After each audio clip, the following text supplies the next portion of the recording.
Mesdames, Messieurs, chers téléspectatrices et téléspectateurs de la belle radio et télévision, merci de rester fidèles à Parler Politique sur la belle radio et télévision, la chaîne panafricaine internationale, la marque de l'Afrique, l'image du continent. Ce soir, à Parler Politique, nous allons parler géopolitique du sport, le cas du football. La 21e édition de la Coupe du monde de football en Russie vient à peine de s'achever et la France continue encore, et a raison, de fêter sa victoire au cours de cette édition. De même, le Maroc et l'Afrique continuent certainement de commenter, d'analyser le double échec du continent au cours de cette édition. Face à tout cela, on se pose un certain nombre de questions. Tous les sports pratiquement aujourd'hui sont-ils toujours le sport tel qu'on le connaît ou y a-t-il une autre dimension par rapport à ces activités sportives? En réalité, quand on observe ce qui se passe autour de ces événements, on s'aperçoit bien que depuis un bon bout de temps, depuis longtemps presque déjà, le sport a pris une autre dimension, une dimension davantage géopolitique, qui a des incidences au plan des politiques internes, de la même façon au plan des relations internationales. Pourquoi, comment? C'est à ces questions que nous avons pensé répondre ce soir à Parler Politique, avec des invités que nous aurons le privilège et le plaisir de vous présenter juste après ces détours. Une fois de plus, Madame, Messieurs, chers téléspectateurs, merci de votre fidélité à Parler Politique. Géopolitique du sport, le cas du football, c'est le focus de notre édition de ce soir. Pour en parler, j'ai sur ce plateau le professeur Guy Rosatanga Rignon, professeur des universités à l'université Omar Bongo de Libreville. Bonsoir professeur. Bonsoir. Merci d'avoir une fois de plus accepté notre invitation. C'est un plaisir. Et depuis Dakar, nous avons un autre professeur des universités, le professeur Abdoulaye Saho, spécialiste en plus des questions sportives. Il est professeur à l'université Cheikh Anta Diop de Dakar. Bonsoir, professeur. Bonsoir. Et bonsoir, chers collègues aussi. Merci, chers collègues. Merci d'avoir donné de votre temps ce matin pour partager vos expertises par rapport à cette question éminemment sportive, mais peut-être davantage encore politique et géopolitique, qu'est le sport et en particulier le football. Mais avant de commencer d'engager notre échange, je vous propose de nous rafraîchir les idées avec cet élément de notre reporter Rodney Ovono Essono.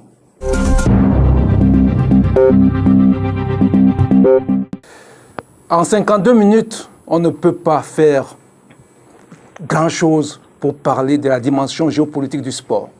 Mais je sais que vous allez vous atteler à cet exercice pour donner le maximum en très peu de temps, tout au moins pour que déjà les téléspectateurs et les auditeurs de la belle radio et télévision en aient une meilleure perception de ce que c'est que le sport aujourd'hui.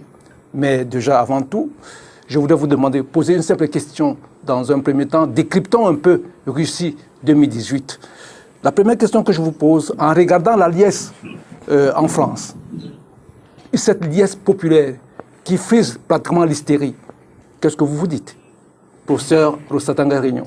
Bien, qu'est-ce que je me dis? Déjà d'abord que nous sommes en plein dans le sujet. Le sport en général et le football en particulier, parce que c'est aujourd'hui manifestement le sport le plus emblématique. Le football en particulier est devenu aujourd'hui un outil au service de l'économie néolibérale, mais aussi et surtout un outil au service de la politique, qu'elle soit interne ou externe.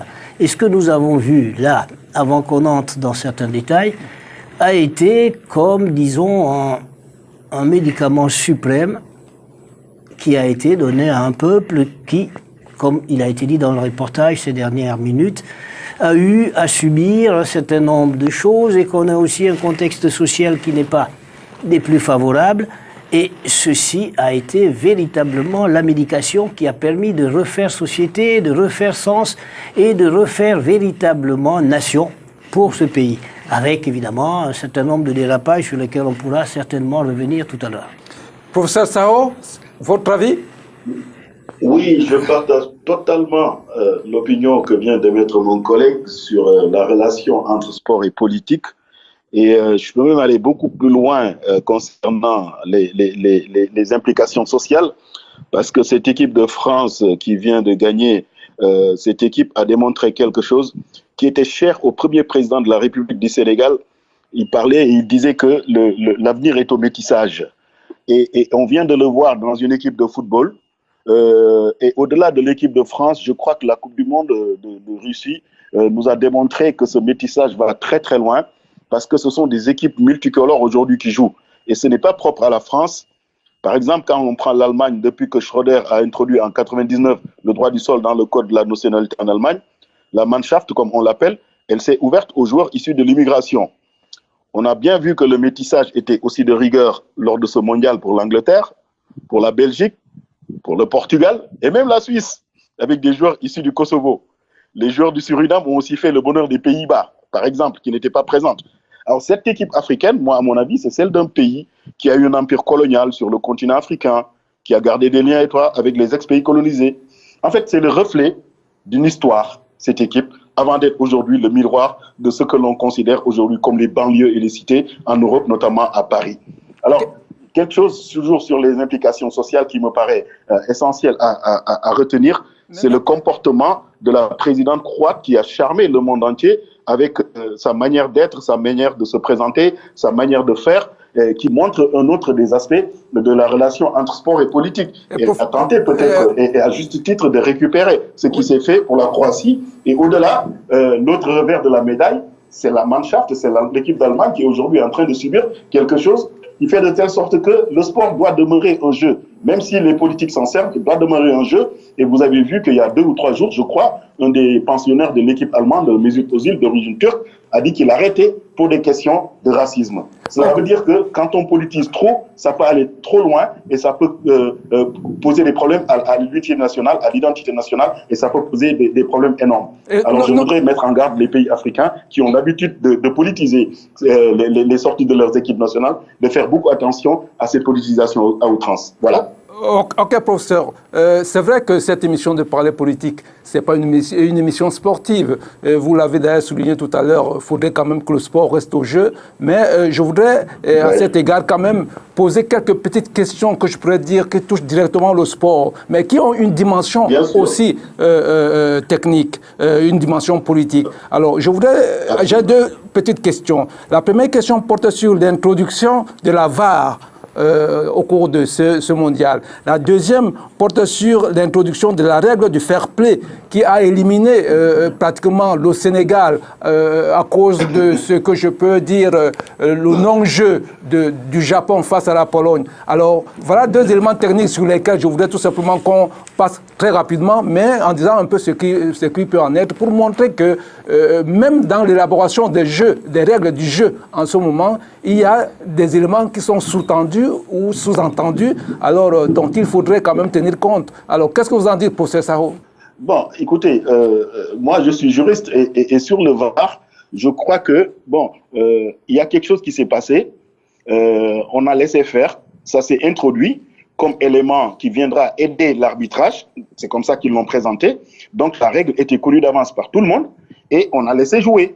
Alors, aujourd'hui, il s'est révélé que le VAR et également, malgré le fait que ce soit de la technologie, le VAR est en quelque sorte soumis à la volonté humaine parce que ce sont les hommes qui demandent le VAR. Et il y a des cas où on peut demander le VAR ou des cas où on doit demander le VAR et on ne le demande pas. Et comme vous dites, moi, Sénégalais, j'ai été un tout petit peu déçu par l'utilisation qu'ont fait les arbitres de ce VAR pendant la Coupe du Monde et cela nous pose de gros problèmes. Quand vous voyez le penalty non sifflé de la Colombie contre du Sénégal-Colombie, sur Sadio Mané, vous vous dites, bon, vous regardez plusieurs fois, vous vous dites, mais pourquoi on a annulé à cause du VAR? Vous regardez ce même match, il y a eu une faute de main qui me fait penser un peu au deuxième penalty de la France lors de la finale contre la Croatie. Donc, je crois que le football, comme je vous le dis, ça doit demeurer humain et on doit laisser à la part de l'humain. On ne peut pas aujourd'hui mettre tout sur le compte de la technologie pour que ce soit le plus objectif possible. C'est quasiment impossible. Un jeu demeurera un jeu. Donc, bon, nous, on l'a subi, mais on l'a accepté au départ. Et quand on accepte les règles du jeu au départ, on doit continuer à fonctionner dans ce sens-là. Moi, je suis d'avis qu'il faut laisser à l'arbitre humain le soin de continuer à être humain et ne pas lui mettre la technologie qui va être contestée et sur laquelle on ne pourra pas grand-chose. Concernant la règle du fair play, écoutez, vous avez tout à fait raison de la soulever. Cette règle aussi, elle est assez bizarre, elle est assez particulière. Moi, je trouve que fair play, d'accord, on veut bien. Si on prend comme élément d'évaluation les cartons qui ont été pris, on dira, bon, le Sénégal a été éliminé parce que le Sénégal a eu plus de cartons. Alors, comment on a donné ces cartons-là? Qui est-ce qui les a donnés? Pourquoi on les a donnés? Moi, je crois qu'il y a un arbitre espagnol qui nous a balancé beaucoup de cartons. Et c'était des arbitres, et c'était des cartons qui étaient offensifs. Il faut qu'on regarde. C'est tombé sur l'attaquant sénégalais Mbaïna, qui en a eu 2, je crois. Or, un attaquant, c'est rare qu'on se retrouve avec un attaquant avec beaucoup de cartons. Neymar a fait n'importe quoi, il n'a pas eu beaucoup de cartons. Il y a eu beaucoup de choses sur cette Coupe du Monde qui font de telle sorte que les Africains sont en droit de se poser des questions. Et donc, sur ces 2 règles, vous avez peut-être raison. Je crois qu'aujourd'hui, il appartient à la CAF, la Confédération africaine de football, et les fédérations africaines qui sont dans les pays, de pouvoir revenir sur cela, d'en parler. Je crois que le Maroc a protesté officiellement sur l'arbitrage. Le Sénégal également a protesté officiellement sur l'arbitrage. Ça ne remettra pas en cause les résultats sur le terrain, mais au moins, il faudrait qu'on commence à parler et qu'on entende notre voix. Et c'est dans ce sens que votre émission, elle est intéressante parce qu'on est en matière de géopolitique. Il n'y a pas de raison qu'un continent qui a plus de 50 membres à la FIFA ne puisse pas peser de son poids pour que l'on puisse prendre en considération ses intérêts. C'est vrai qu'il y a d'autres choses, peut-être qu'on aura l'occasion de revenir dessus, surtout avec mon collègue, sur les questions des enjeux financiers qu'il y a autour de ces grands événements-là. Et il y a peut-être des choses à dire de ce point de vue-là. Je suis persuadé d'une chose, un quart de finale avec la Colombie est 10 000 fois plus rentable qu'un quart de finale avec le Sénégal. Sinon, on avait peut-être 200 supporters qui payaient. Ils étaient même quasiment pris en charge. Alors que la Colombie s'est déplacée avec beaucoup plus de choses. C'est le tourisme sportif qu'il y a autour de ces grands événements sportifs.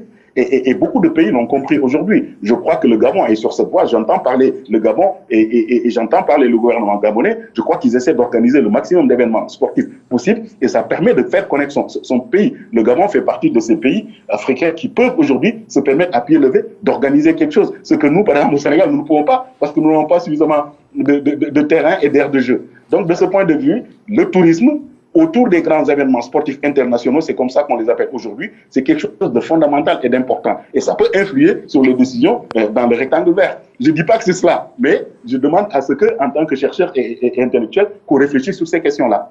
Voilà ce que je peux dire, chers collègues. Et je voudrais écouter le pasteur Guillermo Satanga Igno ici. Oui, très brièvement, pour dire que je partage l'essentiel du propos de mon collègue de Dakar, en ajoutant simplement, mais il avait déjà dit lui-même, que la règle était connue de tous au début de la compétition. Et la règle était à sa première application. Donc la question n'est pas de la contester ou de contester les résultats. Il s'agit d'accepter les résultats tels qu'ils sont sortis. Et nous avons maintenant, et il a dit, l'opportunité au niveau de la Confédération africaine de football par rapport à la FIFA de poser quand même les problèmes, poser les questions et voir dans quelle mesure, pour les prochaines compétitions, il n'y a pas lieu soit de revenir sur ces règles, soit de les améliorer, parce qu'effectivement, il ne sert pas à grand-chose d'avoir un arbitrage vidéo si cet arbitrage vidéo ne doit dépendre que de l'humeur de celui qui décide de faire vérifier la faute par la vidéo. Tout à fait. Et ça, c'est un gros problème. C'est un gros problème parce que ces arbitres, qu'on le veuille ou pas, ça reste des êtres humains de chair et de sang. Je ne veux pas les suspecter de ceci ou de cela, mais tous autant que nous sommes, nous nous levons un matin avec un état d'esprit qui peut nous amener à décider de telle ou telle façon. Donc ça reste quand même appeler la technologie pour venir soutenir les états d'âme des individus, ça peut poser quand même des problèmes. Ça signifie qu'il faut certainement engager la réflexion sur ces questions-là pour arriver, peut-être pas à l'idéal, mais à des résultats qui soient les moins contestables possibles, parce qu'on peut parfaitement comprendre les frustrations des Africains et des Sénégalais en particulier par rapport à cette règle du fair play. Malheureusement, elle était prévue, nous l'avons acceptée, il faut assumer. Tout le monde s'accorde aujourd'hui à dire que la Coupe du Monde en Russie a été un succès au plan de l'organisation. Pour la Russie, qu'est-ce que ce mondial a représenté? Un enjeu important, un enjeu extrêmement important. Il faut déjà rappeler quand même que depuis Sochi, donc les Jeux Olympiques d'hiver, un certain nombre de mouvements, d'entités, y compris des États, ont milité, ont travaillé, ont œuvré à ce qu'il n'y ait aucune compétition de ce type en Russie. Certains pour protester contre la situation en Ukraine, d'autres pour contester contre ce qu'ils appellent l'occupation de la Crimée. Et donc, si vous voulez, il y avait, et pour les Jeux Olympiques, mais encore plus pour la Coupe du Monde, un enjeu et de politique intérieure et de politique internationale extrêmement important pour la Russie. Et donc, la réussite, parce que, et c'est le deuxième élément, si vous voulez, c'est le deuxième élément, nous avons entendu, nous avons lu, et nous autres qui sommes des francophones et qui suivons plus ou moins régulièrement les télévisions françaises, il me souvient encore que 15 jours avant le début de la compétition, la plupart des médias français avaient de sérieux doutes sur la capacité de la Russie à organiser une compétition de ce type. Absolument. Or, aujourd'hui, nous avons tous vu que ça a été, en termes d'organisation, quasiment à tout point de vue, une excellente Coupe du Monde. Et donc, c'est une victoire formidable de politique intérieure parce que il faut quand même rappeler que les doutes qu'on avait sur l'organisation par la Russie de cette compétition étaient accompagnés des doutes que nous avions aussi, du moins qu'on nous a véhiculés, sur la capacité de l'équipe nationale russe à passer la première phase. Or, ils sont allés un peu plus loin que ça. Et donc, si vous voulez, c'est vraiment le doublé pour la Russie et, bien entendu, pour le principal bénéficiaire de l'opération, Vladimir Poutine. Et à cet effet, j'ouvre une parenthèse pour dire que cette Coupe du Monde, elle a été la coupe de 3 entités. La Russie, qui l'a organisée, et très bien. La France et Emmanuel Macron, qui l'a remportée, jusqu'à ce que, évidemment, la politique intérieure par l'affaire Benalla vienne le rattraper et remette en cause tout ça. Et la troisième entité, la troisième force bénéficiaire, je crois, de cette compétition et dont on ne parle pas souvent, c'est le grand capital représenté ici, en l'occurrence, entre autres par Nike. Et dont nous voyons que tout ça est lié, et je refais le lien avec ce dont parlait mon collègue professeur Sako tout à l'heure. L'argent n'est plus très loin de tout ça, pour ne pas dire pire, c'est l'argent qui est au sens de tout ça. Et à partir de ce moment, rien n'exclut, comme il le sous-entendait tout à l'heure, rien n'exclut qu'il vaut mieux avoir à certains niveaux de la compétition des équipes qui sont capables de faire gagner de l'argent. Parce qu'ils ont un marché, parce qu'ils ont amené des supporters et parce qu'ils ont des consommateurs. Donc tout ça, la politique, le capitalisme, tout ça fait en sorte qu'évidemment le sport n'est plus ce que nous avons pu connaître. Et encore, vous l'avez dit dans votre propos introductif, au moins pour ce qui concerne la politique, le phénomène n'est pas nouveau. Lorsque Adolf Hitler organise les Jeux Olympiques de Berlin de 1936, il les organise d'abord dans un but politique qui est celui de l'hypothèse nazie de la supériorité de la race blanche et de la race aryenne.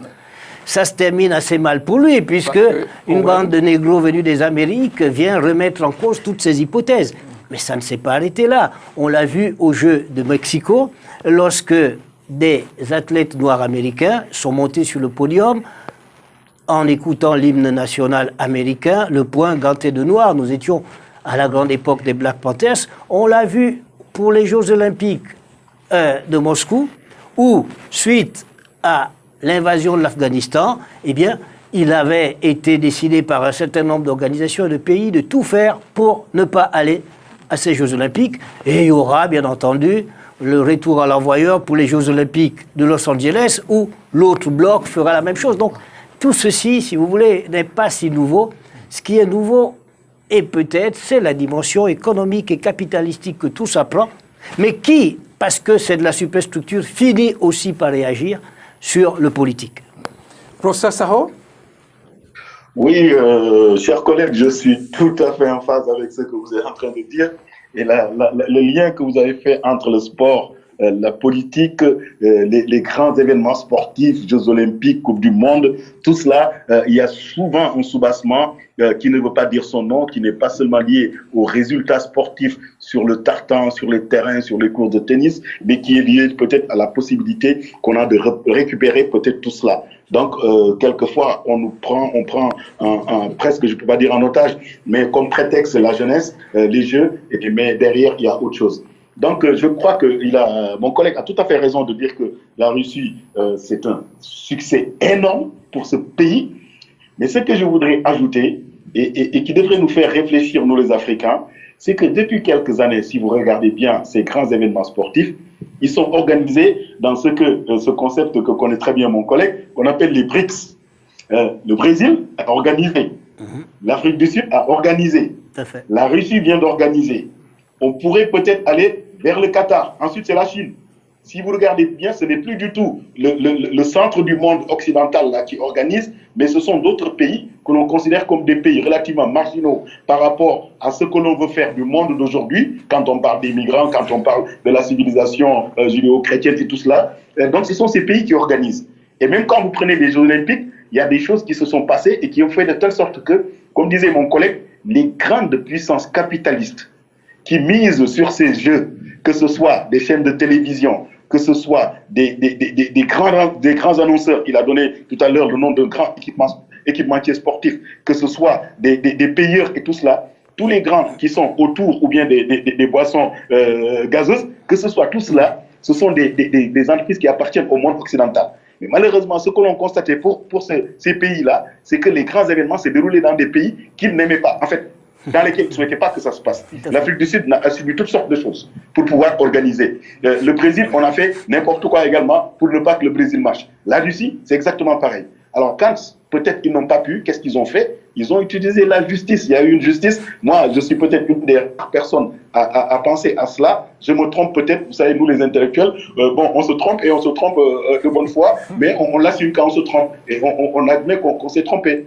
Mais je crois que ce qui s'est passé en termes de justice, aussi bien à la FIFA qu'à l'international de l'athlétisme, il y a des choses peut-être qui se sont passées à l'intérieur, mais est-ce que derrière tout ça, il n'y avait pas cette volonté capitaliste de récupérer ces choses-là? Regardez bien, aujourd'hui, qui est-ce qui va organiser face au Maroc? C'est les États-Unis avec ses partenaires. Qui est-ce qui va organiser les Jeux Olympiques face à d'autres pays? C'est la France. Il y a quelque chose qui est en train de se faire du point de vue géopolitique, le recentrage de l'organisation de ces grands événements qui était en train peut-être d'échapper. Ils étaient en train d'échapper par le biais peut-être de ces organisations fêtières que sont la FIFA et l'IAF, dans lesquelles on retrouvait des gens qui étaient plus ou moins, comme on dit, entre guillemets, tiers-mondistes, qui voulaient que ça se passe un peu plus partout dans le monde. Ils sont en train de recentrer et on les a accusés de tous les mots noms d'oiseaux. Ce sont des corrompus, ce sont des gens qui ont fait ceci, cela. Ça me fait penser à l'époque où on voulait faire tomber l'URSS, on a utilisé les droits de l'homme. Ici, pour faire tomber les pays africains, on utilise souvent le truc de corruption et tout cela. C'est vrai que ça nous fait mal. C'est vrai que peut-être ça existe dans nos pays, mais pas au point où on le montre aujourd'hui, au point de pouvoir nous faire échapper, nous enlever ce que nous voulons faire, c'est-à-dire une participation à ce concert des nations-là. Nous risquons encore une fois d'être à nouveau marginalisés. Et de ce point de vue, je crois que le mondial russe est un succès sur lequel nous, pays africains, nous devons tirer des analyses, faire des analyses, tirer des conclusions et faire en sorte que l'on puisse un jour, pourquoi pas, organiser la Coupe du Monde. Pas un seul pays. Le Gabon tout seul ne pourra jamais. Le Sénégal tout seul ne pourra jamais. Mais avec les progrès des moyens de transport et tout cela, peut-être l'Afrique de l'Ouest, peut-être l'Afrique centrale, on peut organiser quelque chose en commun comme le fait aujourd'hui les États-Unis. Je crois que c'est dans ce sens-là qu'il faut aller et on aura peut-être un monde un peu plus équilibré du point de vue géoéconomie, géostratégie, géopolitique. Voilà ce que je voulais dire pour dire encore une fois que je félicite vraiment mon collègue d'avoir fait cette analyse-là qui me satisfait totalement sur la relation entre sport et politique. Juste un petit détail, parce qu'il vient de me tendre une autre perche. Je pense que ce combat de l'ancien monde du sport est un combat perdu d'avance. Il y a un fait que beaucoup de gens n'ont peut-être pas noté, mais ce combat va être dur. Ceux qui étaient en position de puissance pendant près d'un siècle n'ont aucune raison, et on les comprend parfaitement, n'ont aucune raison de renoncer à l'hégémonie qui a été la leur jusqu'à présent. Il faut que les choses soient claires. Il n'y a pas d'enfant de cœur dans ces choses-là, mais il y a, je le disais, un fait qui n'a pas été suffisamment remarqué, et là, l'argent revient en force. vous aurez constaté que pour la première fois dans une compétition de ce type, les panneaux d'affichage électronique nous donnaient à lire. On ne comprenait pas grand-chose puisque nous ne sommes pas pour la plupart locuteurs du mandarin, mais c'est la première fois que nous voyons pendant une compétition de football des panneaux d'affichage en langue chinoise. Ce n'est pas rien, croyez-moi, c'est un élément extrêmement important pour ce qui va se passer pour l'avenir. C'est-à-dire que, pour une fois, un peuple non occidental, avec une langue non occidentale, a pu imposer son discours, son message au monde entier. Je crois que c'est un élément essentiel sur lequel on doit réfléchir et qui aura forcément des conséquences à l'avenir. Merci, professeur. Alors, Entièrement d'accord avec nous allons évoluer dans cette discussion. Je le disais tantôt que vraiment, en 52 petites minutes, des sujets aussi importants, je pense qu'il y aura beaucoup d'éditions que nous allons faire sur cette thématique de la géopolitique du sport. Mais je voudrais qu'on évolue un peu dans notre sous-thème numéro 2, qui parle du nouvel ordre mondial du sport. En réalité, le sport, et en particulier le football, est en train d'imposer pratiquement ses règles à un niveau tel que la FIFA, les règles ou les lois de la FIFA, les États constitués, régulièrement constitués, ont même plus peur des sanctions de la FIFA que les sanctions de l'ONU. Alors, je voudrais qu'on aille à ce niveau. Et en vous posant cette question, commençons déjà par parler de l'échec du Maroc.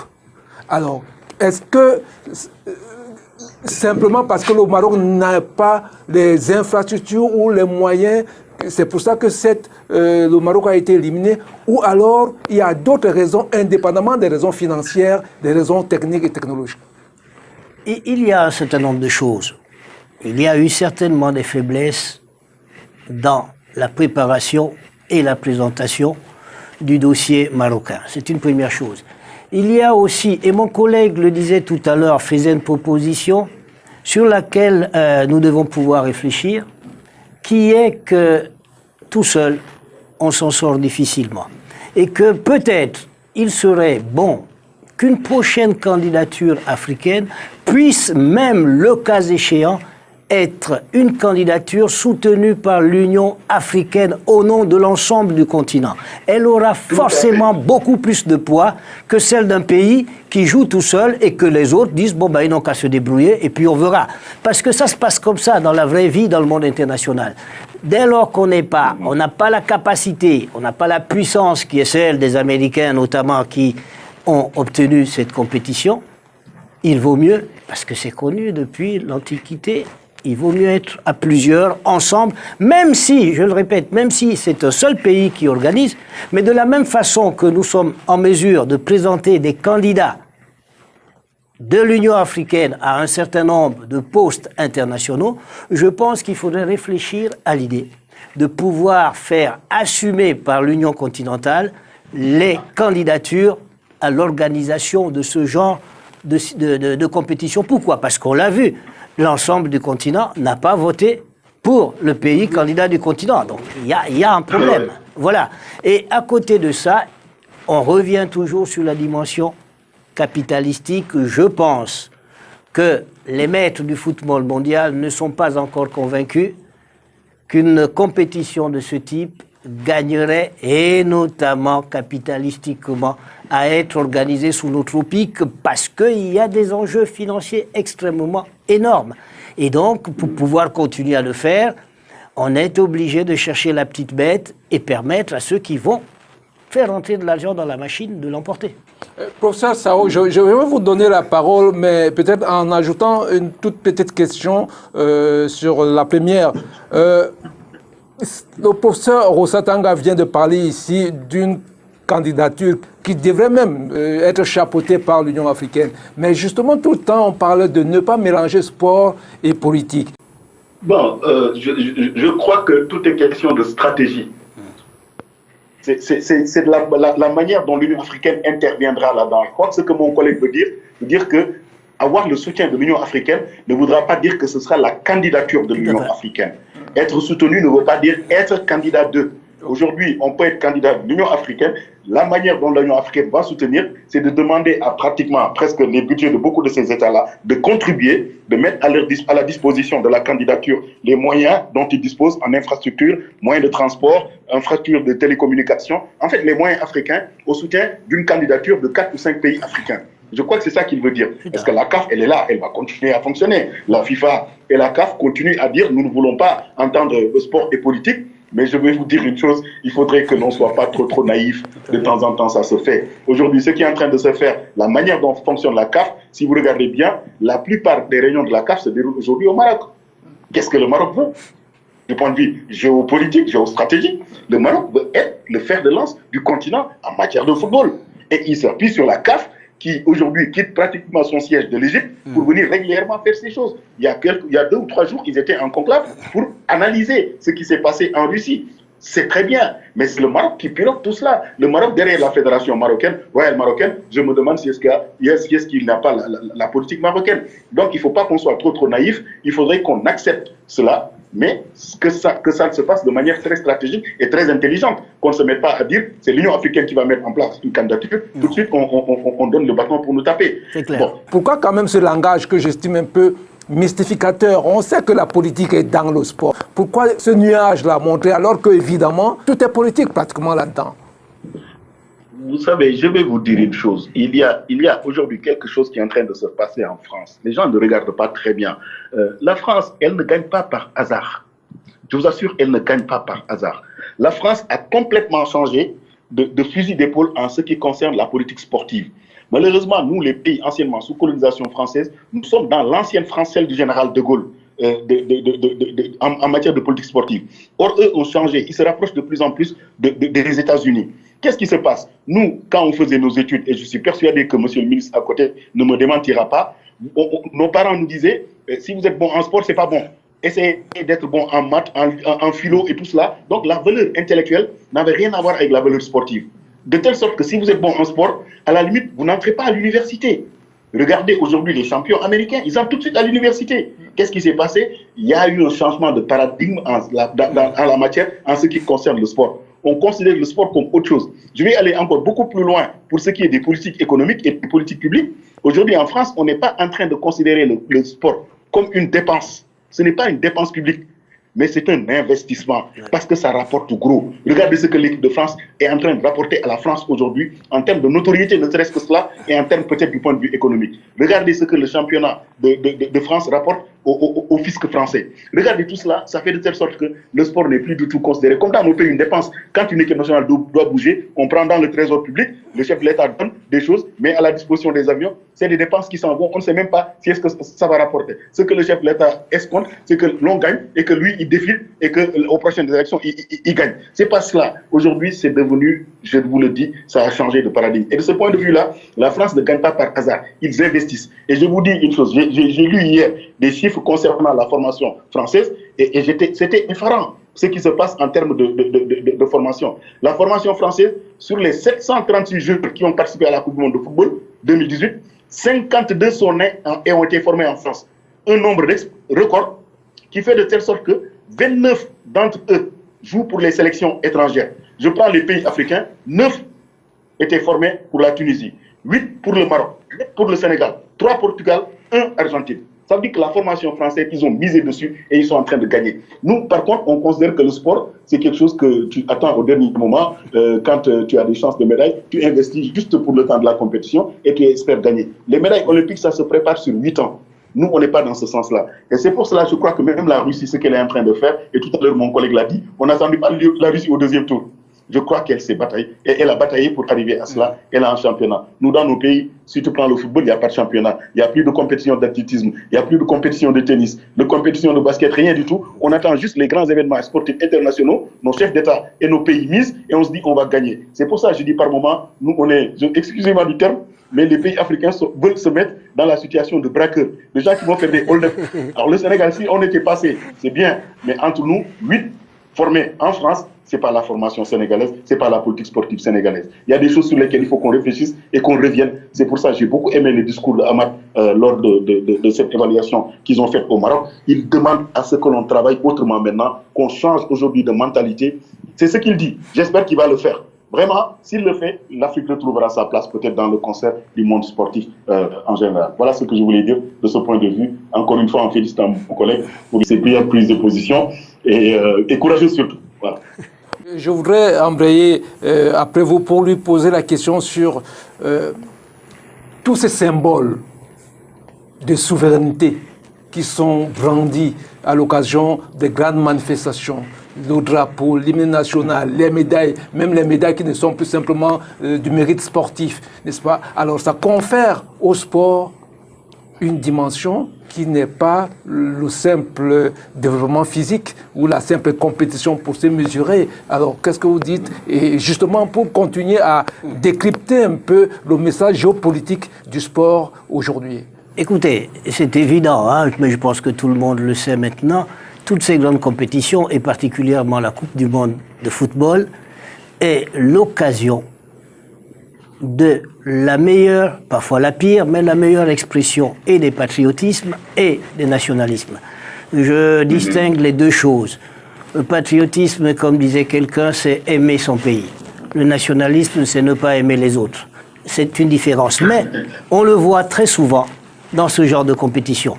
Les drapeaux et tous les autres symboles, ces compétitions sont devenues des lieux de recréation du lien social et du lien national dans tous les pays, quels qu'ils soient. Quels qu'ils soient. Ce qui nous amène, dès lors que nous sommes dans le domaine du symbole, ce qui nous amène à la situation que nous avons connue de l'appropriation exclusive ou de la réappropriation de la victoire de l'équipe de France par rapport à la composante africaine de cette équipe et qui a fini par devenir un problème extraordinaire. Pourquoi? Parce que ce qui s'est passé par la victoire de cette équipe, symboliquement, représente pour la France une extraordinaire tentative d'unification symbolique de cette nation, lorsque nous savons, et toutes les études et tous les faits le montrent, qu'évidemment, et je ne donne qu'un seul exemple, ces gens, Mbappé, N'Golo Kanté et compagnie, n'auraient pas été footballeurs, ils n'échapperaient pas, comme tous les autres petits négros de banlieue, aux 6 à 7 contrôles de police de toute la journée. Parce que c'est ça la réalité. Et donc, lorsqu'il y a cette tentative de réappropriation, que personnellement j'ai trouvé maladroite pour ne pas dire plus, d'un certain nombre d'Africains à vouloir dire c'est la victoire de l'Afrique, etc., on a compris immédiatement qu'on a mis ces pauvres garçons dans une situation intenable. Ils sont d'origine africaine et quoi qu'on veuille, l'étoile noire est sur leur visage et telle que la France fonctionne, telle que nous l'avons connue, nous qui y avons étudié, mais telle que nous la connaissons encore aujourd'hui, et l'idée de cette France républicaine qui ne connaît pas les différences, etc., c'est l'un des mythes fondateurs de la République française. Mais c'est un mythe, ça n'est pas une réalité. Donc lorsqu'on met ces pauvres gamins en situation de choisir entre le pays qui leur a donné cette chance, qui les a formés et au nom duquel ils sont en train de se battre, et le pays ou le continent dont ils viennent, on comprend le hiatus et les situations extraordinaires au point que l'affaire a pris une dimension internationale avec l'intervention du producteur et animateur de télévision Trevor Noah, sud-africain, mais vivant aux États-Unis, à qui l'ambassadeur de France aux États-Unis a trouvé le moyen d'écrire et de répondre. Donc ça vous montre la puissance de la chose. Parce qu'à la limite, que les réseaux sociaux s'épanchent dans tous les sens, mais que le représentant officiel de la République française aux États-Unis se sente tenu de manifester sa désapprobation à un animateur de talk-show, vous comprenez qu'il y a un problème. Maintenant, j'ai vu aussi, et je tiens à le souligner pour le déplorer, la manipulation d'un certain nombre de personnes sur le continent par rapport à cette question et le lien avec la crise des migrants, etc. Vous comprenez? C'est la France qui a gagné, ces gens sont des Français, l'Afrique n'a pas été capable de leur donner leur chance. Je veux dire que chacun va où il peut et où il veut. Et que même ceux qui traversent dans des conditions que tout le monde sait, avec la mort souvent en bout de course, il s'agit d'abord, je suis désolé, de trajectoire humaine personnelle. Qu'un individu décide de s'installer en France, de devenir français, et ses enfants naissent français et défendent la France, c'est son problème. Pardonnez-moi, je parle vulgairement, c'est pas le mien. Je ne vois pas en quoi l'Afrique doit être responsable de cela. La preuve, c'est que, ne fût-ce que dans le pays d'où nous sommes en train de parler, le Gabon, c'est pas à vous que je dirais qu'il y a une très importante communauté française, pour ne pas dire une très importante communauté occidentale. Ont-ils fui la misère, la dictature, etc. Il faut qu'on soit sérieux. Et quand ce discours est tenu par des universitaires ou des hommes politiques africains, c'est encore plus choquant. C'est-à-dire que cette capacité que nous avons à nous auto-martyriser, à dire plus de mal sur nous-mêmes que les autres ne peuvent en dire, est toujours choquante. Mais, je dis, c'est des parcours humains. C'est des parcours humains, et c'est tellement vrai que la première réaction de M. Batum, basketteur aux États-Unis, a été de soutenir violemment la position de l'ambassadeur et d'attaquer Trevor Noah. Et j'ai lu un dernier tweet où il fait très rapidement machine arrière pour se souvenir quand même qu'il est d'origine camerounaise, qu'il n'a rien contre le Cameroun, etc. Tout ça pour dire quoi? On est en pleine symbolique politique. Un pays, un peuple qui en avait besoin, ne supporte pas qu'on vienne lui enlever les enfants qu'il a récupérés. C'est aussi simple que ça. Professeur Abdoulaye Sao? Oui, tout à fait, tout à fait. Je crois que ce débat, il fallait s'y attendre. On ne pouvait pas l'occulter. C'était quasiment impossible. La présence de joueurs noirs au sein de l'équipe de France, c'est assez ancien, hein, ça date de très très longtemps. Depuis le temps où, je peux dire, il y avait une ou deux individualités à l'intérieur. Je me rappelle, on parlait de garde noire avec Marius Trésor et Jean-Pierre Adams, le pauvre Jean-Pierre Adams. Donc, c'est aujourd'hui que, j'allais dire, peut-être les 3/4 de l'équipe de France est devenue noire. Il fallait s'y attendre. Et c'est vrai que les Africains essaient de récupérer. Mais la vraie critique acerbe, celle qui a irrité les Français, c'est celle qui vient d'Italie, qui vient de basculer vers l'extrême droite, et des États-Unis, où ils ont voulu jouer de l'humour sur cette affaire-là. C'est pas celle des Africains. Nous, à la limite, on ne nous considère pas de ce point de vue-là. Mais les Italiens ont fait comprendre, attention, ça ce n'est plus du tout la France.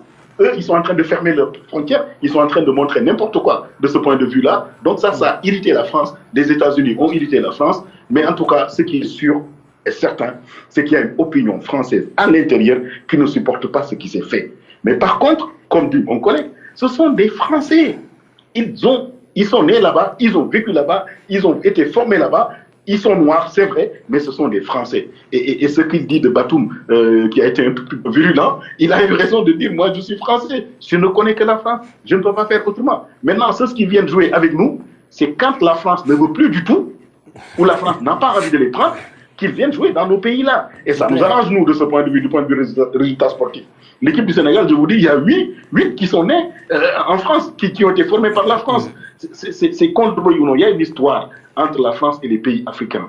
Et cette histoire, il faut nécessairement qu'elle dépeigne, je suis désolé d'employer ce mot-là, sur aujourd'hui ce qui se fait en France. Quand Mamadou Gassama a fait son acte héroïque, ils étaient très fiers de dire qu'on peut en faire un Français. Quand c'est un garçon qui prend, comme il dit, sa trajectoire personnelle, qui se retrouve là-bas et qui est derrière les barreaux en prison, celui-là, il devient un Africain. Voilà un peu ce que Mesut Özil a dit à l'Allemagne, en disant, quand je gagne, je suis allemand, quand je perds, je deviens turc. Il y a quelque chose qui se passe. Et j'étais, moi, étudiant en France, quand Yannick Noah gagnait en France et qui faisait du tennis. Quand il gagnait, on disait c'était le français. Quand il perdait, le franco-camerounais ou bien le français d'origine camerounaise. C'est un peu cela la France, c'est de l'hypocrisie, on n'y peut rien, c'est leur manière de fonctionner. Nous, on n'a qu'à fonctionner également pour faire en sorte qu'on puisse avoir des Gabonais, des Sénégalais, des Camerounais qui puissent un jour leur tenir la dragée et autres. Et c'est pas très très loin, à la condition que, aujourd'hui, aussi bien la CAF que les organisations fêtières africaines, en relation avec la politique, on ne peut pas faire l'économie de la politique là-dessus, qu'ils jouent ensemble et qu'on puisse aller dans le sens de pouvoir faire en sorte que notre jeunesse se retrouve et puisse avoir de grandes victoires, comme ça s'est fait pour la France. Moi, j'étais très content des Français quand ils ont gagné. Je dis qu'un jour, ça viendra pour l'Afrique. Et ça viendra, le jour n'est pas très loin. Les jeunes, nos amis ivoiriens, ils disent un jour pour nous va sortir. Je crois que ce jour n'est pas très très loin et il faudrait qu'on se batte pour que ce jour sorte très vite. Voilà. Et je vais vous proposer, professeur Abdoulaye Sao et professeur Roussatanga Rigno ici, de sortir de cette émission, cette première édition sur cette thématique aujourd'hui avec une question si simple. Une fois de plus, en ce moment, le continent africain, dans cette géopolitique du sport, dans cette utilisation du sport, cette appropriation du sport, que faire? Quel conseil? Écoutez, avant de dire que faire, déjà le constat, il n'y a pas de miracle, il n'y a pas de hasard. La position géopolitique qui est la nôtre en matière de sport est, hélas, l'illustration de la situation géopolitique qui est la nôtre à tout point de vue. Donc, il ne faut pas espérer que nous serions subitement puissants en matière sportive, en matière de géopolitique mondiale du sport, alors que nous ne disposions pas des outils qui permettent cette puissance. Je parlais de la Chine il y a un instant, et mon collègue le disait avec beaucoup d'à-propos, le sport est une industrie, et il parlait du cas français. J'ai souligné tout à l'heure la présence du grand capital chinois dans l'organisation de cette dernière Coupe du Monde de Moscou. Mais, à côté de ça, les Chinois sont en train de préparer des milliers de gamins aux Coupes du Monde prochaines. Tout à fait. Voilà. Donc, quand je dis que c'est une industrie, ça suppose planification, ça suppose une vision. Les Chinois, je crains, ou je l'espère pour eux, mais je pense que dans 10, 20 ans, ils ne seront plus un nain footballistique. Parce qu'aujourd'hui, ils ont parfaitement compris ce que représente une compétition comme la Coupe du Monde. Ils ont commencé à en assurer le contrôle sur le plan capitalistique, on l'a vu.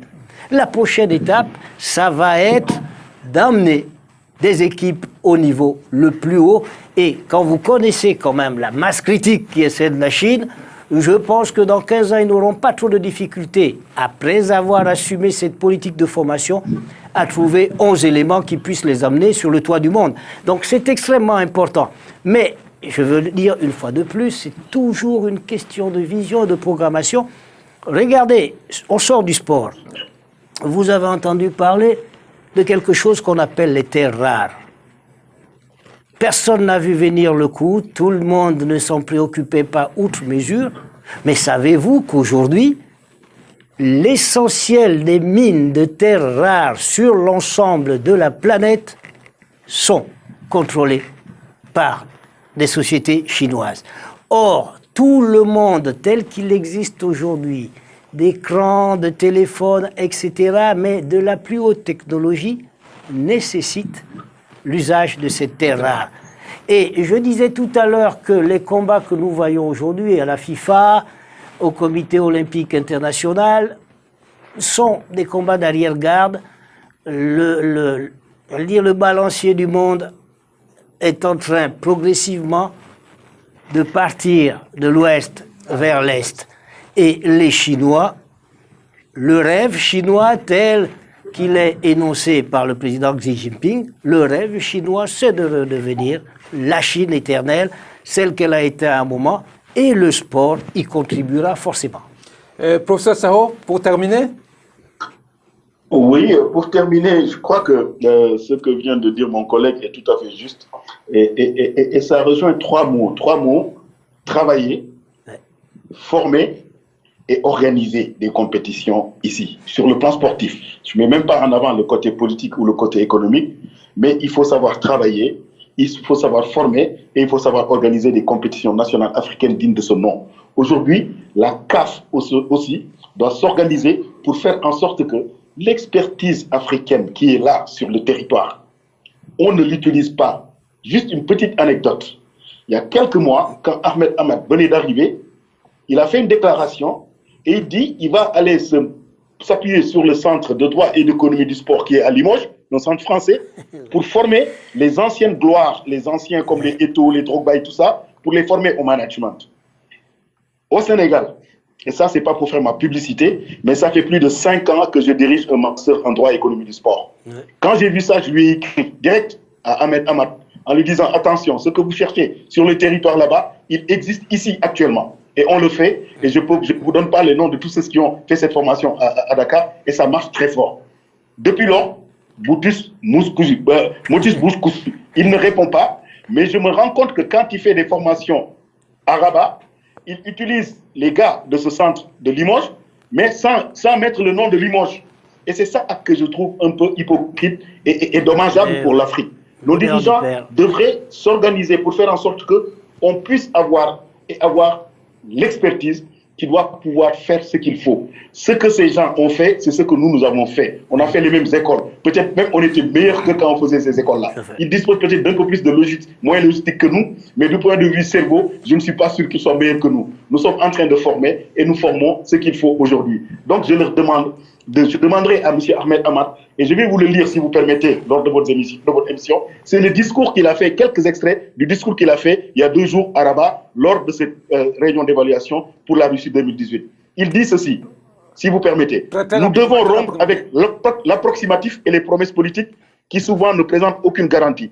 Nous devons arrêter de surestimer nos ambitions. Nous devons rompre avec nos vieilles habitudes qui nous font rêver avec de faux calculs, de fausses garanties.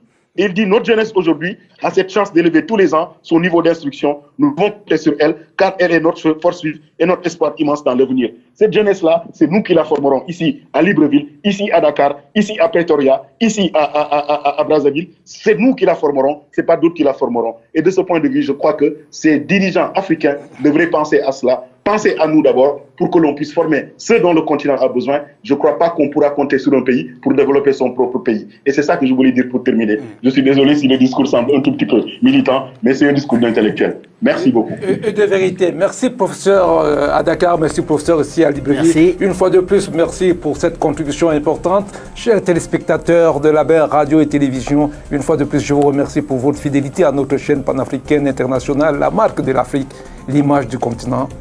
Bonsoir.